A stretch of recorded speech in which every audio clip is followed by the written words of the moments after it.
자, 이어서 오후의 공과의 말씀을 살펴보도록 하겠습니다. 오후의 공과의 말씀은 고린도후서 2장 1절에서부터 17절에 있는 말씀인데요. 말씀의 제목은 근심과 그리스도의 무엇이라고요? 향기. 근심과 그리스도의 향기.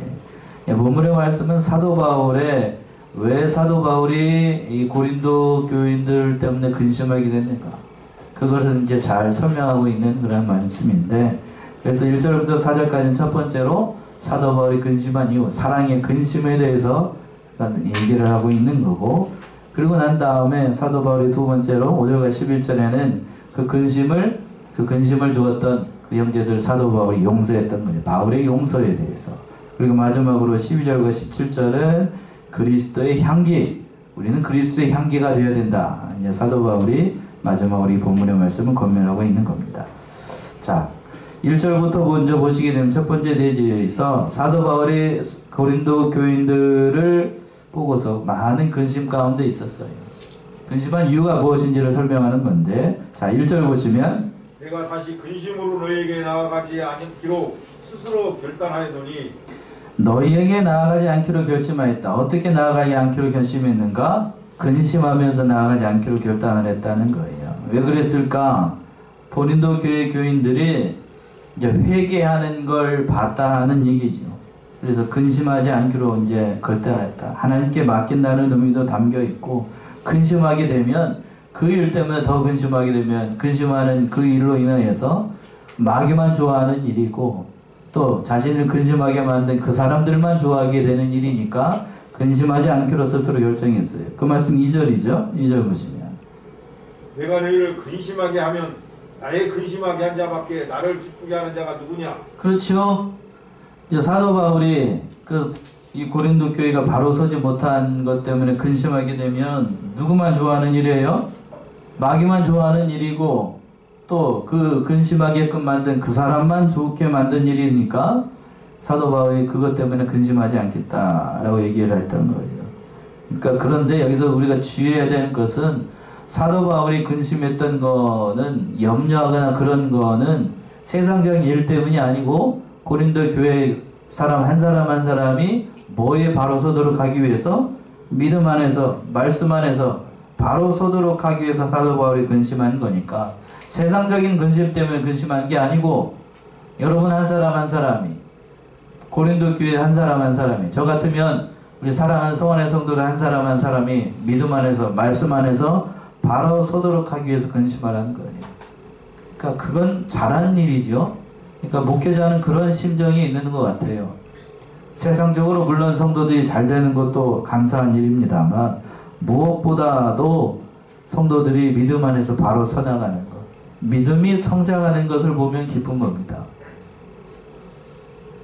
저도 얼마 되지 않았습니다. 아직 젊습니다만, 성도들이 그 말씀을 더 보려 하고 예배를 사모하는 마음이 있고 믿음이 자라나가는 모습을 보게 되면 그게 감사한 것 같아요. 저도 이제 아들이 하나밖에 없습니다만, 아들이 그래도 성경을 읽으려고 하고, 또 어떻게 됐든지 간에 저한테 세상적인 그런 공부에 대한 질문보다도 아버지에게 성경을 물어보는 것, 특히 하나님이나 예수님에 대해서 어려운 걸 물어보는 것, 쉬운 걸 물어보면 전 답 안 해요. 답 안 하는데 어려운 걸 물어볼 때에는 참 기뻐요. 감사하고. 여기 집사람이 깜짝깜짝 놀랍니다. 자랑이 아니고, 저번에는 뭐에 대해서 물어봤냐면 성부, 성자, 성령. 여러분은 하나님이 한 분이신가요? 세 분이신가요? 그걸 물어봐요? 하나님이 한 분이라고 그러는데, 성부 하나님, 성자 하나님, 성령 하나님 있다고 하는데 그건 뭐예요? 물어봐요. 인간의 머리는 설명이 잘 안 되잖아요? 그걸 물어보더라고요. 그래서 그거에 대해서 얘기를 해줬어요. 이해를 했는지 안 했는지 알 수가 없지만, 보통 애들 같으면 그거를 관심 안 가져요. 그걸 얘기를 하길래 속으로 좀 기특하게 생각을 했습니다. 아무튼 그런 거를 생각하고 물어본다라고 하는 건 참 감사한 일이에요. 감사한 일. 그게 믿음이 자란다는 증거이기도 하고. 그러니까 그걸 근심하는 거예요. 우리도 오늘 본문의 말씀에서 사도 바울도 이 교인들이 믿음으로 자라나가지 않고 또 어긋난 길로 가니까 그것 때문에 근심을 했던 겁니다.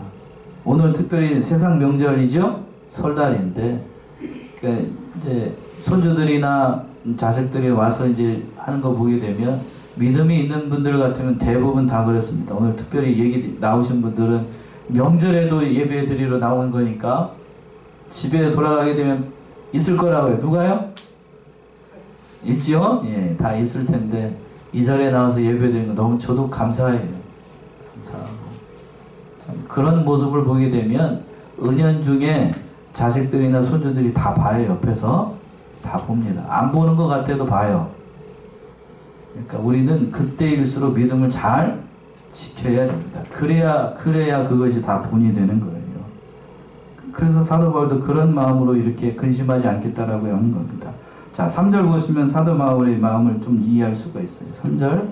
내가 이같이 쓴 것은 내가 갈 때에 마땅히 나를 기쁘게 할 자로부터 도리어 근심을 얻을까 염려하며 또 너희 무리를 대하여 나의 기쁨이 너희 무리의 기쁨인 줄 확신함이로라. 예, 사도 바울이 이 편지를 쓴 이유가 거기 있었던 거예요. 기뻐하는 자들로 인해서 혹시라도 근심하는 일이 있을까봐 또 기쁨을 같이 나누기 위해서 이 편지를 썼던 겁니다. 또 4절에서는 이렇게 얘기했죠. 4절 보시면 내가 큰 환난과 애통한 마음이 있어 많은 눈물로 너희에게 썼노니 이는 너희로 근심하게 하려 한 것이 아니요 오직 내가 너희를 향하여 넘치는 사랑이 있음을 너희로 알게 하려 함이라. 예, 사도 바울의 그 사도로서의 마음, 그리고 고린도 교회를 사랑하는 그 마음, 아버지로서의 사도 바울의 마음을 짐작할 수 있는 대목이에요. 4절 보시면 그랬잖아요. 내가 큰 환난과 애통하는 마음이 있어 많은 뭘로 썼다고 돼 있어요? 눈물로 너에게 편지를 썼다. 눈물을 흘리면서 편지를 썼다. 이게 이제 사도 바울이 고린도 교회를 향한 사도 바울의 진심입니다. 진심. 이는 너희로 근심하게 하려는 것이 아니요 오직 내가 너희를 향하여 넘치는 사랑이 있음을 너희로 알게 하려 함이라. 많은 사도 바울이 아버지와 같아서 그냥 앞에서는 이렇게 책망도 하고 바로 되라고 이렇게 책망을 하지만 그러나 속에서는 많은 눈물 가운데 이 얘기를 하는 거예요. 사랑하기 때문에 책망을 하는 거예요. 사랑하기 때문에. 바로 되라고요. 바로 되라고. 우리가 이런 마음이 있어야 됩니다. 이런 마음. 그러니까 이 사도 바울 이걸 보게 되면 그러니까 연약해서 이렇게 눈물을 흘린 게 아니라 사도 바울이 그 고린도 교인들을 생각을 할 때마다 이렇게 안타까운 마음이 들어서 이게 눈물을 흘리면서 이 편지를 썼던 겁니다. 자, 오전 새벽 시간에도 우리 권사님한테 여쭤봤지만 자식들 많이 있으면 그 자식들 가운데 아픈 손가락이 있습니까 없습니까? 우리 오 권사님도 좀 아시겠네. 자식들이 많으면 그 중에서 아픈 손가락이 있어요 없어요? 있어요. 아픈 손가락이 있고 예쁜 손가락이 있다고요.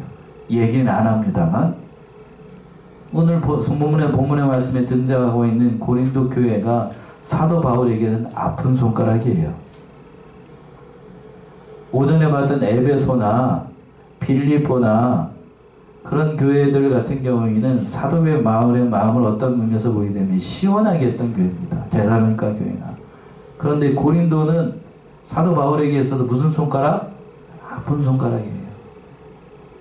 그러니까 아픈 손가락이니까 고린도 전서, 고린도 후서 둘 다 합치면 로마서보다 더 길어요. 그러니까 아픈 손가락이니까 할 소리가 많아지죠? 그러니까 사랑하는 만큼 남편에게 아내들이 뭐를 하게 돼요? 잔소리를 하죠? 양말을 벗어가지고 달팽이를 만들지 말라. 이렇게 잔소리를 합니다. 왜 그렇죠? 달팽이를 만들어 놓으면 어떻게 되니까 그걸 자기가 세탁기에 넣을 때 다 어떻게 돼요? 뒤집어야 되고. 그러니까 마치 제가 하는 것처럼 얘기를 하고 있네. 예. 또 양말을 어디다 숨겨놓지 말라. 아무튼 사랑하니까 그렇게 잔소리를 하지요. 본문의 말씀으로 돌아와서 사도 바울이 이렇게 근심하면서 편지를 썼던 건 사랑하기 때문이에요. 고린도 교회 교인들이 하나님 안에서 믿음으로 잘 살도록 하기 위해서. 그리고 난 다음에 5절 이하에서 보게 되면 그리고 사도 바울이 그 근심하게 했던 모든 사람들을 다 용서하라, 사랑하라고 얘기를 하고 있어요. 이게 또 어떤 의미에서 사도 바울의 마음이죠. 중심으로 이해할 수 있는 대목이에요. 5절 보시면 근심하게 한 자가 있을지라도 나를 근심하게 한 것이 아니요 어느 정도 너희 무리를 근심하게 한 것이니 어느 정도라 하면 내가 너무 심하게 아니하려 함이라. 예, 어느 정도 하면 너무 심하지 않게 하려면 용서할 마음이 있기 때문에 사도 바울이 이렇게 얘기를 하는 거예요. 온유한 심정으로 그 근심하게 한 자들 그들을 용서하라는 의미로 얘기를 하는 겁니다. 갈라디아 6장을 한번 가보세요. 갈라디아 6장 1절.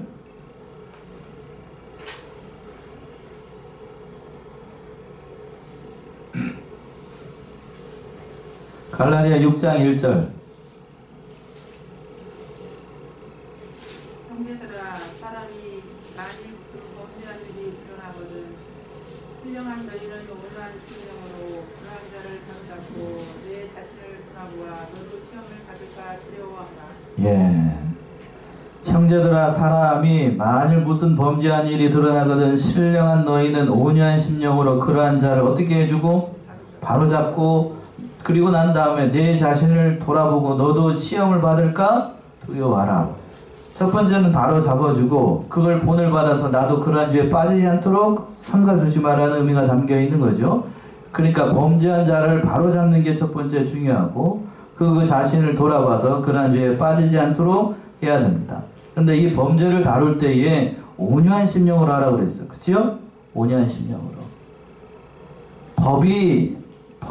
법으로 다스린다. 법으로 된다. 범죄를 법으로 다스린다고 해가지고 법치가 참 중요한 것 같습니다만 좋은 것 같습니다. 모든 것을 다 법대로 하게 되면 나라가 잘 될 것 같아도 나라가 잘 되지 않아요. 법이 많아지게 되면 나라가 잘 될 것 같아도 좋은 게 아니에요. 자, 사우디아라비아 같은 나라는 도적질하는 사람이 있다라고 하면 손을 잘라버린답니다. 가늠하다가 현장에서 잡히면 여러 사람들 보는 앞에서 목을 베어버린대요. 지금도 그런지 알 수가 없네. 예, 지금은 이제 정권이 바뀌어가지고 이제 그 아들내미가 지금 하잖아요. 그러나 여전히 그 나라에 도덕이 있을까요? 없을까요? 가늠하는 사람이 생길까요? 안 생길까요? 생겨요. 법을 엄하게 한다라고 해서 그런 사람이 생기지 않는 게 아니고 그런 사람이 나타나지 않도록 이렇게 하는 게 참으로 중요한 거예요. 교회 안에서도 마찬가지예요. 연약한 인간들이 다니는 곳이 교회이기 때문에 엄하게 한다라고 해서 이렇게 되는 게 아닙니다. 자, 그래서 사도 바울 용서하라고 되어 있어요. 6절 보시면 6절. 이러한 사람이 많은 사람에게서 벌받은 것이 족하도다. 고린도 교회 안에서 많은 사람들이 그 모든 사람들 앞에서 이미 다 징계를 받은 것 그걸로 족하다는 거예요. 더 이상 이러니까 이제 책망하지 말고 그것으로 다 용서하라. 그 말씀 7절이죠. 7절 보시면 그런즉 너희는 차라리 저를 용서하고 위로할 것이니 저가 너무 많은 근심에 잠길까 두려워하노라. 네, 차라리 용서하라는 거예요. 차라리 용서하라. 벌 받을 만큼 자업하고 벌을 받았다라고 하면 이제 회개하고 그 사람이 바로 서서 그 모든 일을 능히 감당하도록 용서해야 된다는 거예요. 죄는 미워하되 뭔 미워하지 말라고요? 사람은 미워하지 말라. 물론 인간으로서는 참 어려운 대목이죠. 그래서 8절 보시면 또 이렇게 해놨습니다. 그러므로 너희를 권하노니 사랑을 저희에게 나타내라. 그러므로 너희를 권하노니 무엇을 나타내라고요? 사랑을 나타내라. 죄는 미워하되 사람은 사랑하는 거 쉽지 않습니다. 그러니까 우리 교회 안에서도 마찬가지. 어떤 범죄한 일이 있으면 죄는 참 경계해야 되지만 그 사람까지 미워하거나 저기하면 안 돼요. 자, 베드로 전서에서는 이렇게 얘기했어요. 베드로 전서 4장 7절과 8절. 베드로 전서 4장 7절과 8절.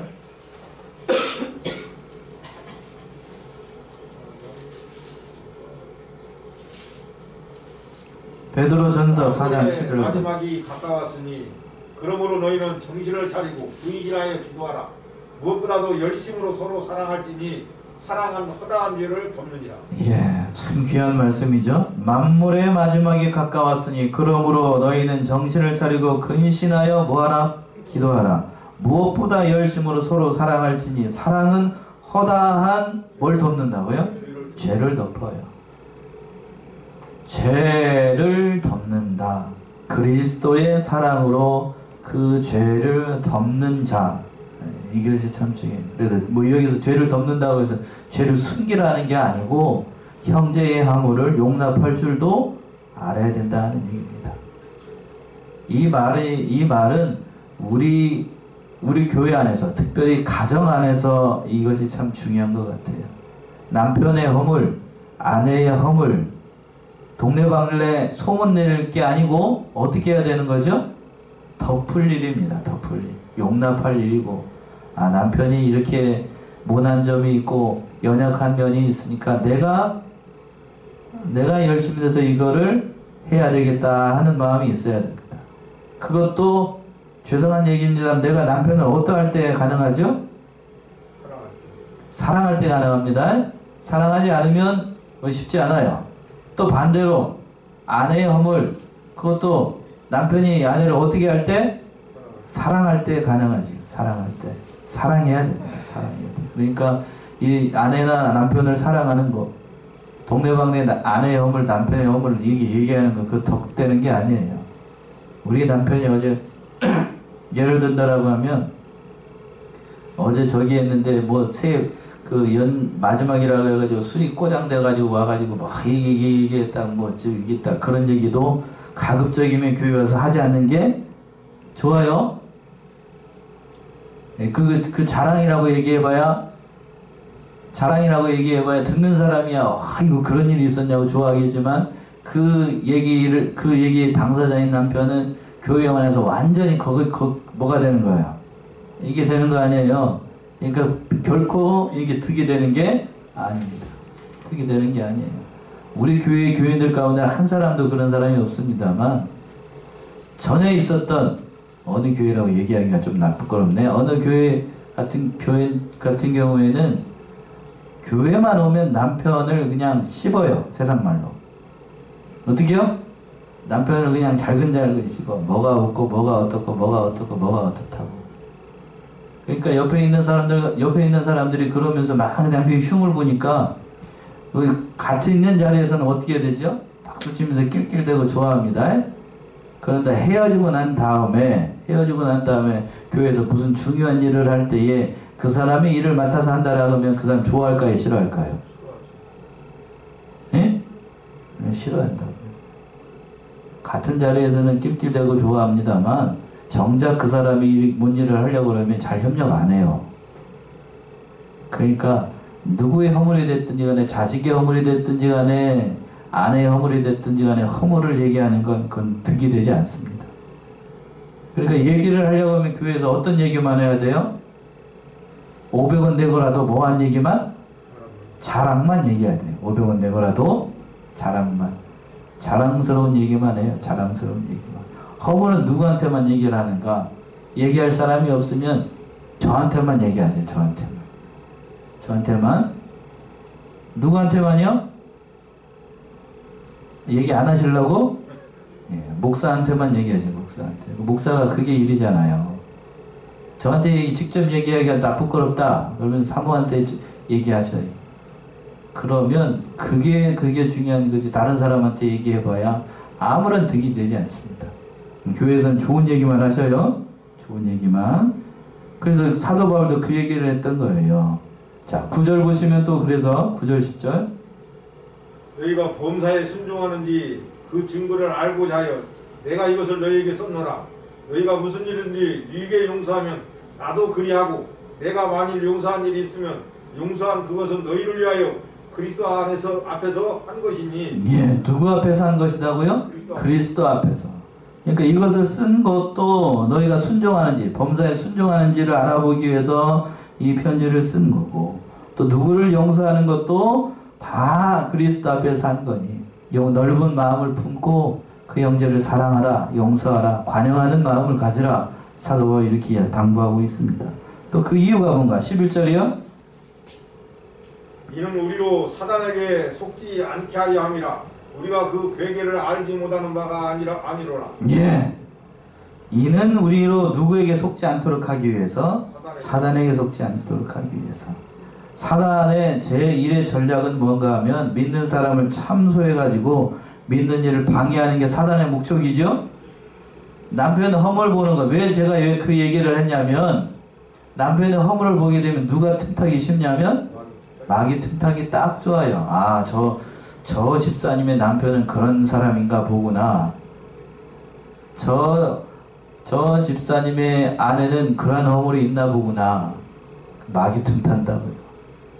그 얘기 하는 게 아니에요. 그러니까 늘 마귀가 좋아하는 일, 남을 비방하고 회방하는 거, 그건 뭔 자랑거리라고 그냥 그 얘기하는 거 별로 덕되지 않아요. 덕되지 않습니다. 그러니까 늘 우리는 이 사실을 깨닫고 용서하고 간영하는 마음을 품고 부족한 것이 있으면 채워주려고 하고 사랑하려고 하는 마음이 있어야 됩니다. 자식들한테는 저 보게 되면 보통 그렇습니다. 보통 보게 되면 자식들한테는 관용하는 마음이 있고 사랑하는 마음이 있고 용서하는 마음이 있고 부족한 걸 다 채워주려는 마음이 있는데 유독 누구에게만 같이 삶을 때고 사는 누구에게만 남편과 아내에게 그렇게 잘 못하는 사람들이 많아요. 그런데 그 자식들에게는 그냥 어떻게 됐든지 좋은 걸 주려고 하는 거, 전 그걸 보면서 참 아이러니하다 그런 거 생각이 들어요. 남편이 없었으면 그 자식이 있을까요? 없을까요? 예, 한 분만 얘기하시네. 반대로 그 아내가 없었으면 그 자식이 있어요? 없어요? 아니, 여자분들한테 얘기를 하는 건데 아무도 아멘을 안 하네요. 있어요? 없어요? 없지요? 그러니까 그 당사자를 먼저 사랑해야 되는데 우리는 그렇게 되기가 쉽지 않고 그 앞에 있는 눈앞에 있는 그 예쁘게 생긴 그 손주만 하기가 쉽다고요. 그게 아니고 넓은 마음을 품고 이렇게 사랑할 수 있어야 됩니다. 아멘이신가요? 예, 그렇게 하세요. 올 한 해부터는 그렇게 살자고요. 그래서 그렇게 살도록 하기 위해서 사도 바울이 12절 이하에서부터 17절까지 너희는 그리스도의 향기다. 그 향기를 나타내야 된다. 사도 바울이 그래서 이 말을 하고 있는 겁니다. 자, 12절 보시면 내가 그리스도의 복음을 위하여 드로아의 이름에 주 안에서 문이 내게 열렸으되 내가 내 형제 디도를 만나지 못함으로 내 심령이 편치 못하여 저희를 작별하고 마게도냐로 간도라. 예, 그리스도의 복음을 위하여 드로아의 이름에 주 안에서 문이 열리고 사도 바울이 이렇게 드로아를 방문을 했을 때에 그 이제 주의 복음이 열려가지고 거기에서 전도의 문이 열려서 그 하나님의 일을 감당을 했습니다. 그런데 13절을 보시면 내가 그 내 형제 디도를 만나지 못함으로 내 심령이 편치 못하여 저희를 작별하고 마게도냐로 갔다. 그런데 이제 디도를 만나지 못한 것 때문에 심령이 편치 않았어요. 왜? 디도가 고린도 교회 문제를 가지고 거기를 수습하기 위해서 디도를 보냈는데 오기로 한 날짜가 됐는데도 디도가 오지 않았어요. 그래서 사도 바울이 그것 때문에 근심을 했다고요. 왜 오지 않을까? 교회의 일이 잘 처리되지 않는 것인가? 혹시라도 디도가 오면서 잘못되지 않았는가? 여러 가지로 생각이 들어가지고 심령이 편치 않았는데 그러나 디도를 다시 만났어요. 자, 14절 보시면 14절. 항상 우리를 그리스도 안에서 이기게 하시고 우리로 말미암아 각처에서 그리스도를 아는 냄새를 나타내시는 하나님께 감사하노라. 예, 항상 우리를 그리스도 안에서 이기게 하시고, 이 말은 디도를 그동안 만나지 못했는데 바울이 내내 초조하고 불안한 상태에 있다가 드로아를 떠날 때에 마게도냐로 갔었는데 그때 디도를 만나게 됐습니다. 디도를 만나가지고 이 말을 하는 거예요. 그래서 디도로부터 깊은 소식을 듣게 됩니다. 고린도 교회 사람들이 사도 바울이 전해진 그 편지를 듣고 믿음으로 바로 서려고 애를 쓰고 있습니다. 그러니까 더 이상 근심하지 말고 낙심하지 말고 이렇게 사십시오. 그러니까 사도 바울이 이제 14절 하반절에 우리로 말미암아 각주에서 그리스도를 아는 냄새를 나타나신 누구에게 감사했어요? 하나님께 감사했던 겁니다. 자, 고린도후서 7장을 한번 보세요. 7장 5절에서부터 7절. 고린도후서 7장 5절에서부터 7절. 우리가 마게도냐에 이르렀을 때에도 우리 육체가 편치 못하고 사방으로 환난을 당하여 밖으로는 다툼이요 안으로는 두려움이라. 그러나 비천한 자들을 위로하시는 하나님이 디도의 옹으로 우리를 위로하셨으니 저의 온 것뿐 아니요 오직 저가 너희에게 받은 그 위로로 위로하고 너희의 사모함과 애통함과 나를 위하여 열심 있는 것을 우리에게 고함으로 나로 더욱 기쁘게 하였느니라. 예, 마게도냐에 도착했을 때에 사도 바울이 어려운 가운데 있었습니다. 근데 그때에 위로하시는 하나님이 디도를 보내가지고 그 기쁜 소식을 전해줬던 거예요. 사도 바울에게 큰 어려움이 있었어요. 마게도냐에 있을 때에도 사방으로 어려움이 있었습니다. 환란이 밖으로는 다툼이고 안에는 두려움이 있었는데, 그러나 하나님께서 디도가 와가지고 고린도 교회가 바로 섰다라는 그 말씀을 통해서 위로해 줬어요. 밖의 상황은 나아진 게 없었지만 그 안의 문제, 즉 사도 바울 내면의 문제, 그 어려운 문제가 해결이 되자 그 어려운 현실들을 다 이겨나갈 수 있었던 거예요. 그러니까 사도 바울의 중심이 우리가 이해가 되는 거죠. 사도 바울은 어찌 됐든지 간에 누가 잘 되면, 교인들이 잘 되면 자기에게 당하는 어려움이나 환난은 큰 문제가 되지 않는 걸로 생각을 했던 거예요. 이 정신이 사도 바울의 믿음의 정신이 아닌가, 우리가 본받아야 될 믿음의 정신이 아닌가 싶어요. 그러니까 우리 같은 경우에는 그렇죠. 우리 교회가 잘 되는 게 중요한 게 아니고 먼저 누가 잘 돼야 되냐면 내가 잘 돼야 되죠. 아닌가요? 내가 잘 돼야지 뭐 다른 사람들이 교회 안에서 잘 되는 거 그건 별로 안 반가워요. 근데 사도 바울은 그 반대예요. 자신은 비록 어려운 가운데 있고 환난 가운데 있고 또 육신적으로 어려운 가운데 있어도 누가 잘 되면 교회가 잘 되고 여러분이 잘 되면 그것으로 감사했던 거예요. 나머지는 뭘로 생각을 했냐면 내가 감당해야 될 십자가로 생각을 했던 겁니다. 이게 참 사도 바울의 믿음의 정신인 것 같아요. 참 우리도 이와 같은 믿음에 이뤄야 되겠습니다. 이러한 같은 믿음. 그리스도를 아는 냄새를 나타내 하나님께 감사한다. 이게 바로 그리스도의 아는 냄새죠. 또 15절 16절 보시면 15절 16절. 우리는 구원 얻는 자들에게나 망하는 자들에게나 하나님 앞에서 그리스도의 향기니 이 사람에게는 사망으로 쫓아 사망에 이르는 냄새요 저 사람에게는 생명으로 쫓아 생명에 이르는 냄새라. 누가 이것을 감당하리요? 예, 참 귀한 말씀인데, 우리는 구원을 얻는 자에게나 망하는 자들에게나 하나님 앞에서 그리스도의 무엇이니? 향기이니 이 사람에게는 사망으로 쫓아 사망에 이르는 무엇이고? 냄새이고 저 사람에게는 생명으로 쫓아 생명에 이르는 냄새이다. 누가 이것을 감당하리요? 그러니까 우리는 그리스도의 향기라는 사실을 먼저 이해를 해야 되겠고, 구원을 얻는 자에게는 생명에 이르는 냄새가 되고 멸망하는 자들에게는 뭘 주는 냄새요? 사망에 이르는 냄새가 됩니다. 그러니까 우리 안에 이런 복음의 능력과 비밀이 있다는 거예요. 자, 빌립보 1장에서 이렇게 표현했습니다. 빌립보 1장 28절 29절. 빈거라고 해서 무슨 빈거라고 했습니다. 빌립보 1장. 아무든지 대적하는 자를 인하여 두려워하지 아니하는 이 일을 듣고자 함이라. 이것이 저희에게는 멸망의 빈거요 너희에게는 구원의 빈거니 이는 하나님께로부터 난 것이니라. 29절까지요. 그리스도를 위하여 너희에게 은혜를 주신 것은 다만 그를 믿을 뿐 아니라 또한 그를 위하여 고난도 받게 하심이라. 예, 아무 일에든지 대적하는 자들로 인하여 두려워하지 아니하는 이 일을 듣고자 함이라. 이것이 저희에게는 무슨 빈거? 멸망의 빈거이고 너희에게는 무슨 빈거? 구원의 빈거이니 이는 하나님께로부터 난 것이라. 복음을 믿는 자들에게는 그것이 구원의 빈거가 되는 거고, 믿지 않는 자들에게는 무슨 빈거가 되는 거고? 멸망의 빈거가 됩니다. 자, 오늘 본문의 말씀 돌아와서 고린도후서 2장 15절 이하에서 보게 되면 그리스도의 향기라고 얘기를 했고, 망하는 자들에게나 또는 구원 얻는 자들에게나 그리스도의 향기라고 했어요.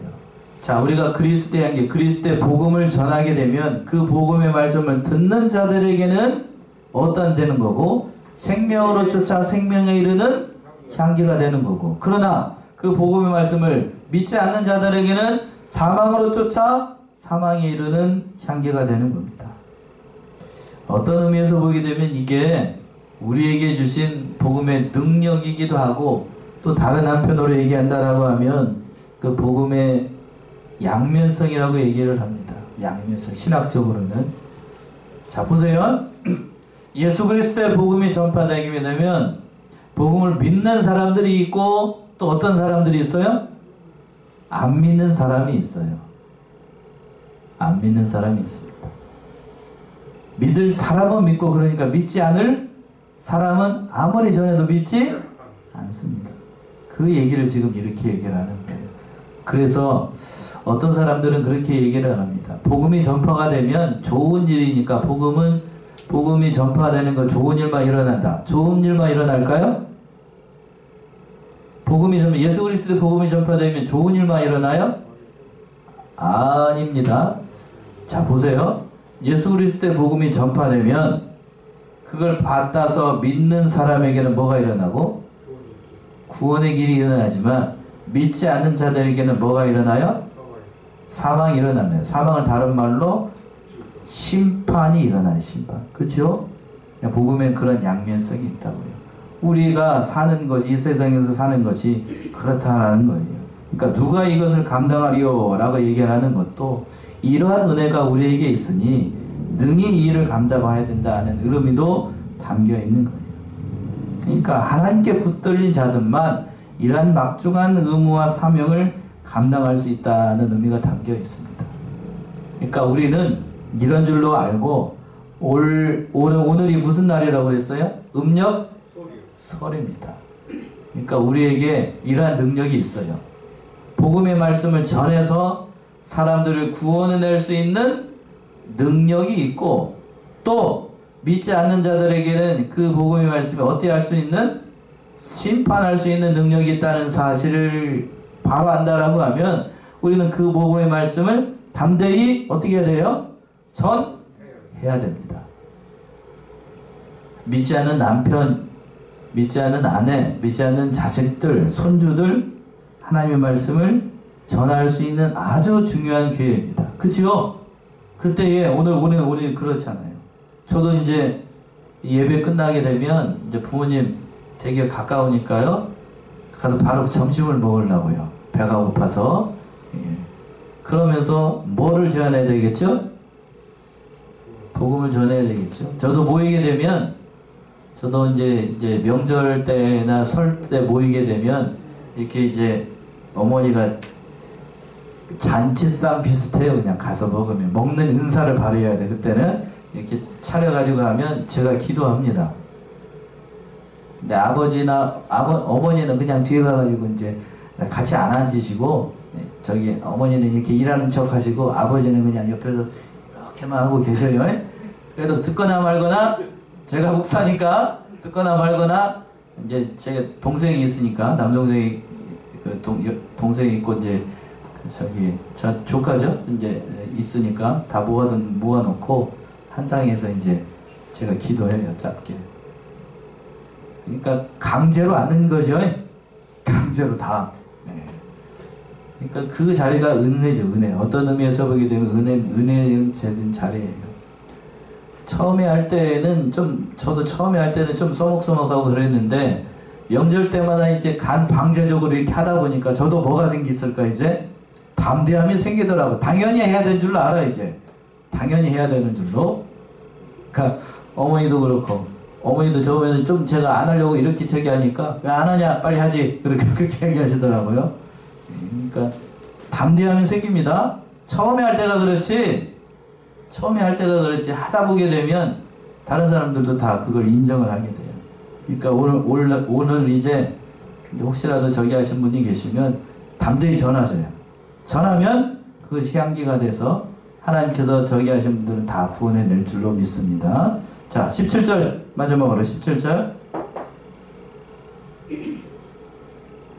우리는 수다한 사람과 같이 하나님의 말씀을 혼잡하게 하지 아니하고 곧 순전함으로 하나님께 받은 것 같이 하나님 앞에서와 그리스도 안에서 말하노라. 예, 그 향기를 그리스도 앞에서 이렇게 얘기하겠다는 그런 간단한 그런 말씀으로 생각하시면 좋을 것 같습니다. 그러니까 이 말씀대로 어쨌든 간에 하나님께서 이 중요한 말씀을 주셨다는 사실을 깨닫고 그리스도의 향기, 그 복음의 말씀을 전해서 죽어가는 사람들, 더 특별히 사랑하는 가족들을 주 안에서 건져내는 일을 잘 감당하는 사랑하시는 성안의 성도님들 다 되시기 바랍니다.